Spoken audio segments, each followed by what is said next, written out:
Hi, welcome to the City Show. I'm John Zimkus, your host.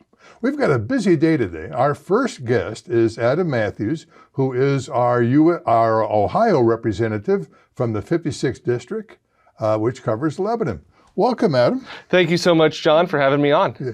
Now, Adam, you are looking at your resume. You've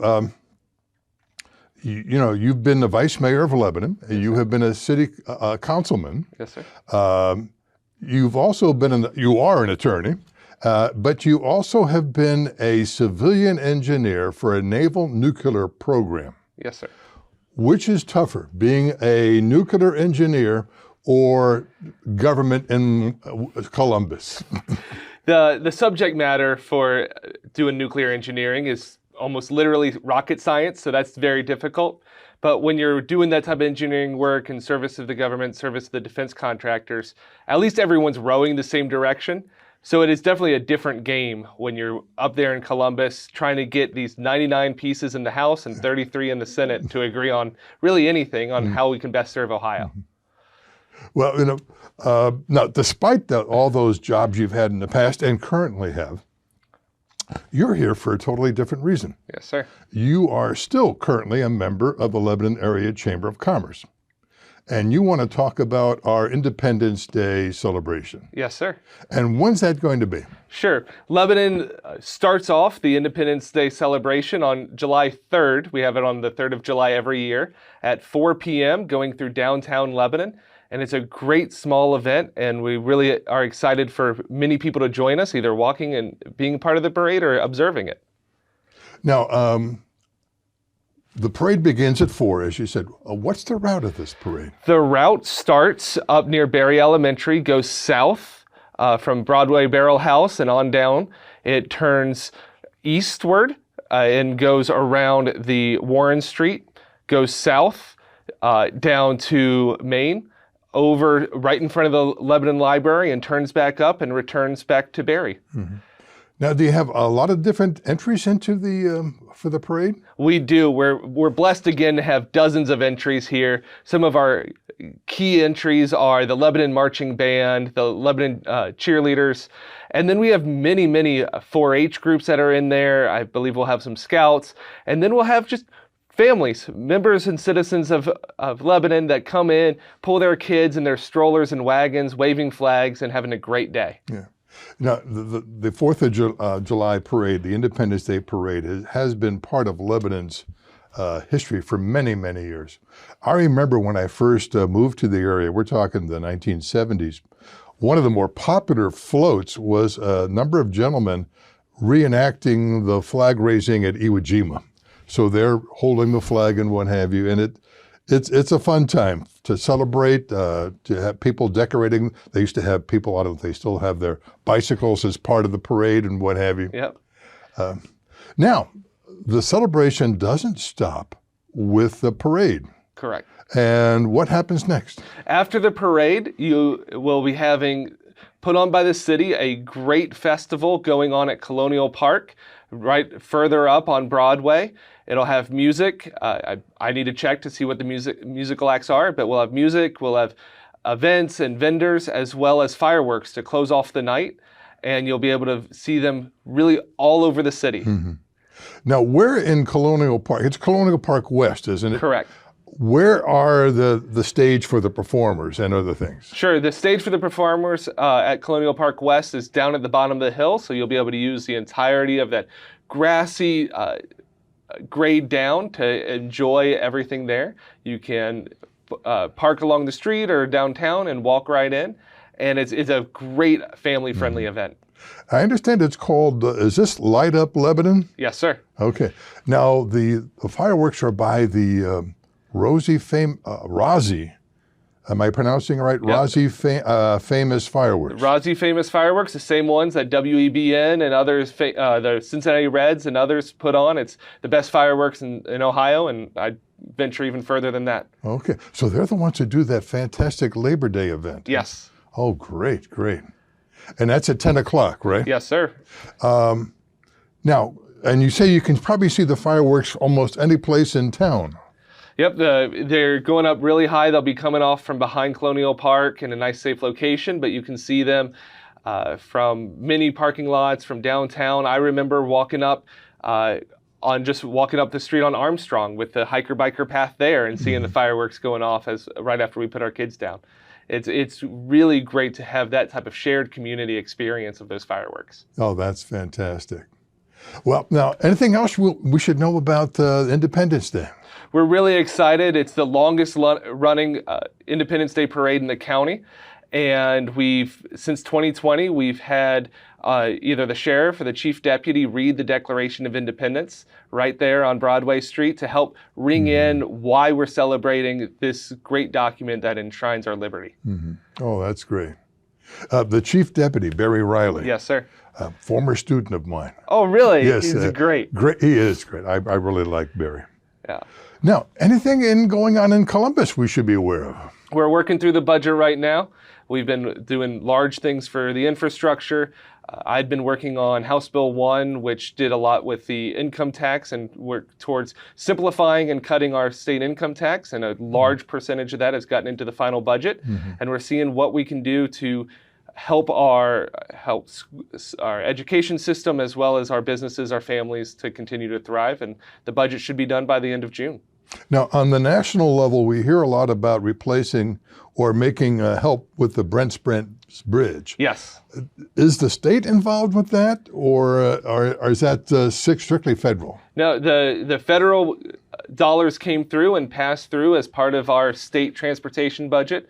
I was happy to be a yes vote on that to help support our Brent Spence Bridge, along with the barriers, the extensions right through 71 and 75, so that we can have a safe transportation.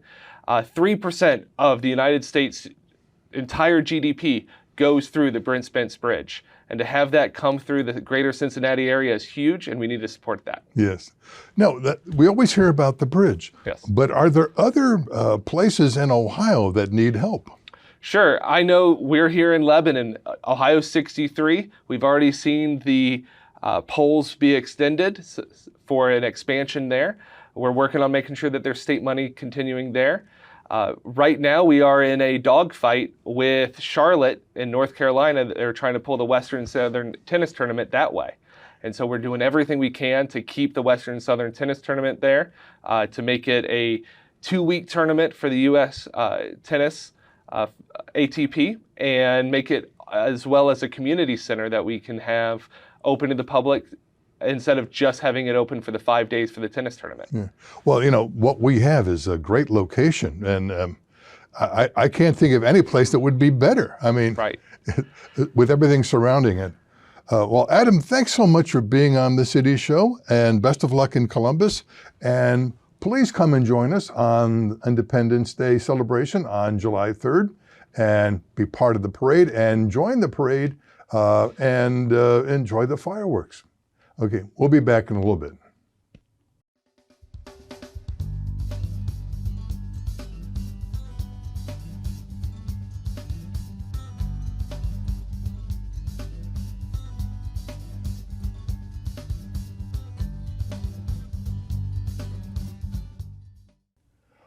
Welcome back. Our second guest is Greg Oros, the city planner of Lebanon. Welcome, Greg. Thanks for having me. Now, my first question is, does a city planner actually plan things for the city? We do, yes. Now, how different is that from the Planning Commission? Planning Commission reviews applications that are submitted into the city for development projects that range in all types of sizes. And then they also review long-term plans, but the city planner is more the staff that organizes all of those activities. Now, do you actually plan where, someday this could be a development, or someday this could be a business district, or does somebody come up to you and say, we want to build a superstore and we want to put it here, and then you look at it and say, yeah, that's okay? It's a little bit of A and B. Yeah. So we do a comprehensive planning process maybe every 10 years or so, And that comprehensive planning process involves the whole community. So we ask everyone who's interested to come and be involved in that public discourse to let us know what the future of our city should be. And then that's eventually adopted by city council, and that was what kind of guides our development patterns. So when someone comes in, that's something we lean on, but however, it's the zoning map. Zoning map is actually the law of the land. So when someone comes in and they want to do a shopping center, and I say, sure, this is a general commercial district, you're permitted to do what your use that you're looking to do within limitations of the zoning code. They can go right forward through that process to Planning Commission after staff goes back and forth with them to make sure they meet all the regulations. Let's say they want to do a gas station or a retail establishment on land that's zoned different than general commercial. That's when we would lean on that comprehensive plan to see whether it ties in to the development goals of the city. And we have to turn away a fair amount of people who come in with something that doesn't necessarily align with what the zone says or the comprehensive plan states. Now, it does sometimes change though, right? Correct. They can apply for a zoning map amendment and go through a public process, once again, that goes through Planning Commission and goes through council, again, for vote to change the zoning of that parcel. Okay. Now, there are some changes coming to Lebanon. Quite a few, and I understand there's some residential, some business, and some downtown changes. What's coming up residentially wise in town? So residential, we're seeing a little bit of a slowdown with the market in general, but not much, but not quite as much a push for the single family, though we do have a couple of developments going. So Summerlin Farms is one that people would see. They're paired patios, they're called. And that's at the corner of Neil Armstrong Way and Franklin Road as you come in there, right across from the Traditions of Lebanon. So there's some berming and some trees that have recently been planted, and their Fisher Homes is building those. And it's going to be similar to the development that's right behind UDF that you can sometimes see from Monroe Road as well. So the Retreat at Lebanon is another apartment complex that's being reviewed behind Walmart.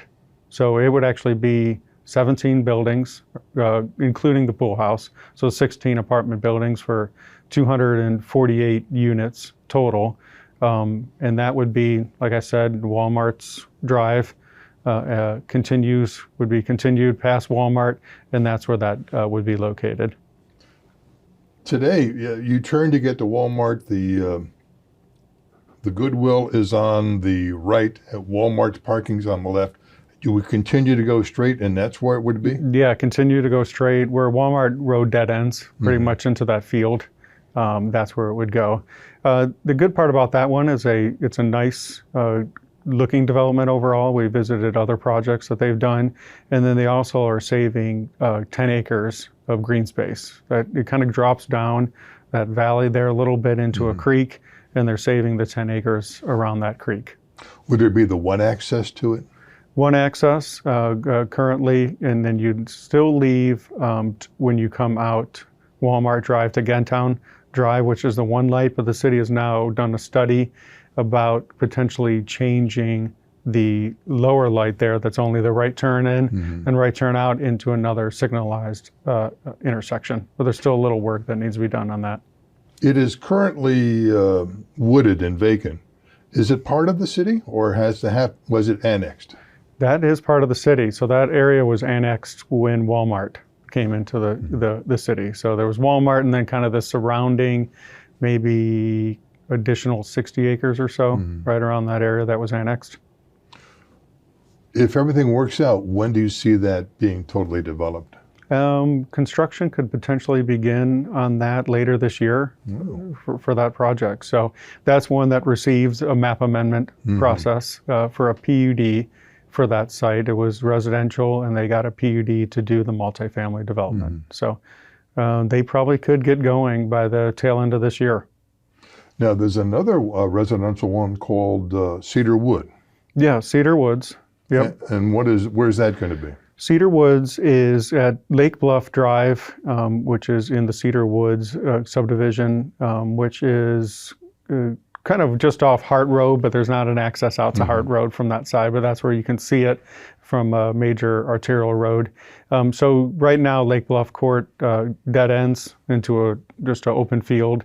This would be an extension of that, really be a cul-de-sac, and then 12 lots are proposed to be created down in that area. These are large homes? These would be like Cedar Woods in general has larger style homes, and these would be designed to match in with that character of the neighborhood. Now, in retail, what kind of changes are in the future? So retail is interesting. We're starting to get to a property value where they're starting to do removal of buildings or tear down of old buildings and then the construction of new buildings. So all the times it's not the most glamorous of projects, but those are how we start to see property values and sort of the general aesthetics of a corridor like Columbus Avenue improve. So a perfect example of that, the old Pizza Hut, it got recently removed, if anyone has seen that, and a Valvoline is going in there. So it's an instant oil change place, and everyone always says there's always a lot of auto uses already up there, but once again, that was permitted within that district. However, we did do stipulations for landscaping and for building design that I think it's actually going to look nicer than the old Pizza Hut did. Not too long ago, was it Quaker State they had up there? Was another oil change thing that didn't quite make it. Yeah, correct. Yeah, I'm not sure what happened with that one. Yeah, but I personally think it's good to have an oil change. Yeah, At we least could it's use not one. an oil parts store. Yes, you're right. We have a couple of those. Yeah, we do. Now, Domino's is changing. We talked about that briefly before we went on the air. What's going on with the plans for Domino's? So Domino's has submitted an application. They're currently on Broadway right now. That's a lease space. They're looking to build an independent building on West Main Street. So kind of where Big Mike's is, there's a big open field. Roughway is the street that comes up that right there. And then just off of Roughway to the west, they're proposing a standalone Domino's location. Speaking of Big Mike's may get some competition. And what's that going to be? So there's a proposal for actually 2 Wawas. So Wawa is an East Coast sort of gas station, but they're known for their sandwiches. So, and I've had their sandwiches, and they're pretty good. So they almost have a cult following, and people talk about Wawa and their sandwiches. So currently we have 2 applications, one for an adjacent parcel next to Kroger, kind of in between Kroger and Miller Road there. And then the other one is at State Route 48 and Kingsview, so down near the bypass where it meets 71. Would that be north of the exit, or would that be? Yes, north of the exit towards us. So you kind of turn on to Kingsview, heading towards like FedEx or heading towards Mason Morrow Millgrove, and like right on that corner there where Lebanon Road currently dead ends in that area. Yep. Now, there's also been some proposed changes in the downtown district.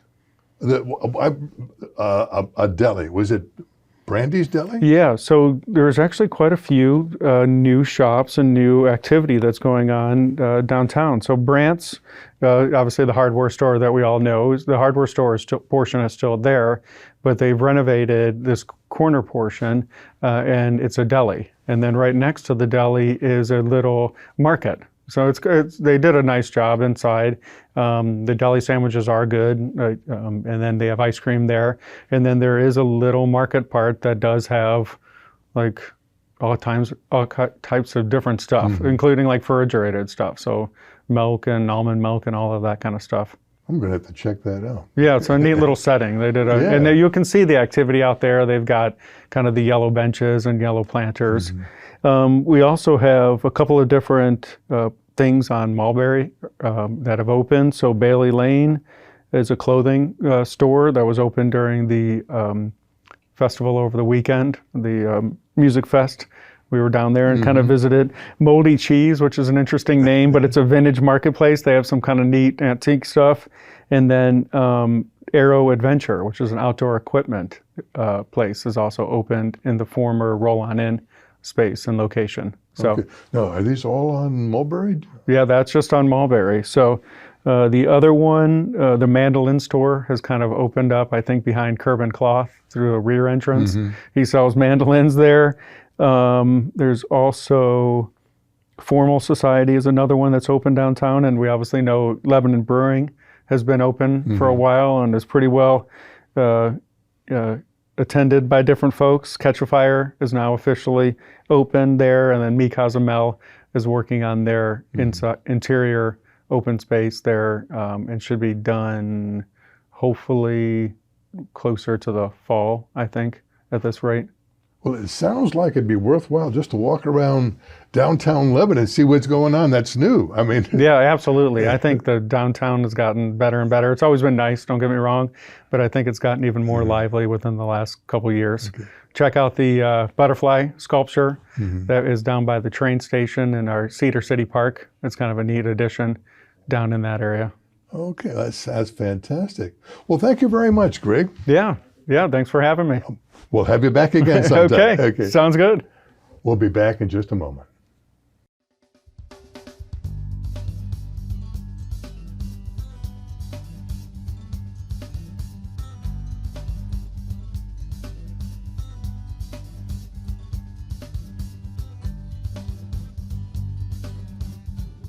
Welcome back.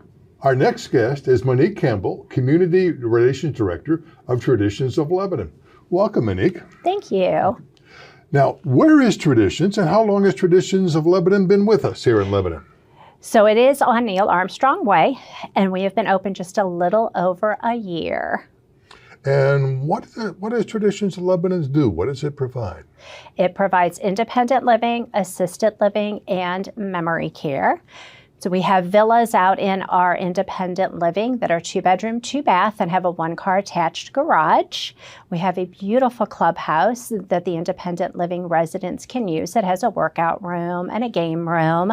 We have a dog park, a dog wash station for those that have dogs. And then in our assisted living, we have studios, 1-bedrooms and 2-bedrooms, and that is connected to the main building. And then we have a memory care community that has a nice little courtyard, and it's secured for those people that have dementia or Alzheimer's. In the memory care unit, do the people have private rooms, or do they have roommates? Or They have private rooms, and they have a very large attached bathroom that has a walk-in shower. It's beautiful activity 7 days a week. It's a very structured atmosphere for our memory care residents. And how many residents do you have? Right now, I think we're at 19. We have the capacity for 30. That's for the memory care. Correct. Now, overall, how many residents do you have? 110. And the capacity varies because some independent living or assisted living have singles and some have married couples. So our capacity will vary. We are at right now a little over 60% full in just a little over a year. So so you have room for more, but is there also room for expansion once that becomes full? Nope, not going to expand. We are as big as we're going to be. Traditions philosophy is to keep our community smaller so that all of the residents get to know each other, the staff know all the residents, and then the family members get to know each other as well. So we really promote a very strong family atmosphere within our community. That's an interesting approach that, you keep it small for better relationships. Yes, exactly. Now, Traditions, is it part of a chain or network? It is. It is. We have 17 communities throughout Ohio, Kentucky, and Indiana. They are all structured a little different, but they all have independent living, assisted living, and memory care. We're lucky because we have the 1-level villas where some other communities have more of like the high rise for their independent living. But yeah, there's 17 of us. Yeah. Now, where is the headquarters, or where is the lead group for Traditions? Indianapolis, Indiana. Okay. So very much in the tri-state. So it's all local and knows of this area. Yes. Okay. Yes. Now, you've got an event coming soon, the Longest Day Classic Car Show. Yes. We were talking before we went on the air. I was expecting, I asked you somewhat facetiously, well, if it's the longest day, how come it's only from 4 to 7? Yes. But the meaning of longest day is something totally different. It is. It is. So June 21st is the longest day of the year. It has the most daylight hours. The Alzheimer's Association recognizes it as the brightest day for talking about and making awareness to the darkness of Alzheimer's disease. So that's kind of the whole purpose of the car show, is to raise awareness, and also to any of the proceeds that we make from the car show will go directly to the Alzheimer's Association. Now, although the car show is free, how do you raise money? How do you get the money out of the car show? We will have donation buckets if people want to just donate. They can, of course, go to the Alzheimer's Association and donate directly there. We will also have raffle baskets, so people can bid on the raffle baskets, and then all of those proceeds go to the Alzheimer's Association. We will have a food truck, a funnel cake truck, and a coffee truck, and part of the proceeds that they make will also go towards the Alzheimer's Association. Oh, that's great. Now, where is it going to be held in the facility of Traditions of Lebanon? Yeah, the cars will all be in our main parking lot, right in front of our main building. The food trucks will be there as well. We're expecting over 60 classic cars, so it'll be fun. Now, your main parking area, can that be, do you see that from Neil Armstrong Way? Yes. So driving by, you will see the cars, that there's something going on. Well, that's good. Absolutely. Yes. And all are welcome. Anybody that wants to stop in, take a look at the cars, make a donation. Absolutely. Everybody is welcome. Mm-hmm. Now, has Traditions done this before, the longest day car show? No. Because we were just barely open last year, we did not get to do anything for the longest day. Instead, we did a carnival in August, and all of the proceeds for the carnival went to the Alzheimer's Association. We are gearing up for our second annual carnival at the end of August. Don't have a specific date yet, but again, all of those proceeds will go to the Alzheimer's Association. What we're hoping for the carnival, again, is to get lots of raffle baskets for people to bid on. We will be doing games. We will have food. So it'll be just a fun time for the family, and also all proceeds going to support a great cause. Oh, fantastic. Now, if somebody has a car they might want to enter, or if they want to find out more information about the Longest Day Classic Car Show, who do they contact? Contact either myself or Courtney, who is our memory care director, by calling the main number 513-409-0900. That is the Traditions of Lebanon main number, and they can ask for me or Courtney and get more information. And Traditions is on Neil Armstrong Way. Correct. Which, for those of you who don't know, is it's only about 3/4 of a mile between 123 and 63. Right. Just west of downtown Lebanon. Yes. And you're on the west side. Yes, yes. And if you're going that day, you can't miss it because of all the classic cars being parked out front. Yes. They can also get on our website, the Traditions of Lebanon website, or we also have a Facebook page, Traditions of Lebanon Facebook page. They can probably get more information from that as well. Well, thank you very much for being with us, Monique. Yeah, anything else we should tell the viewers? I don't think so. Okay. Yeah. Come out and see us. Yes. We'd love to have you and show you around our beautiful community. Well, welcome to Lebanon, and best of luck on the Longest Day Classic Car Show. Thank you very much. Appreciate it. Well, I hope you enjoyed today's show. We'll see you next time. In the meantime, I'll see you around town.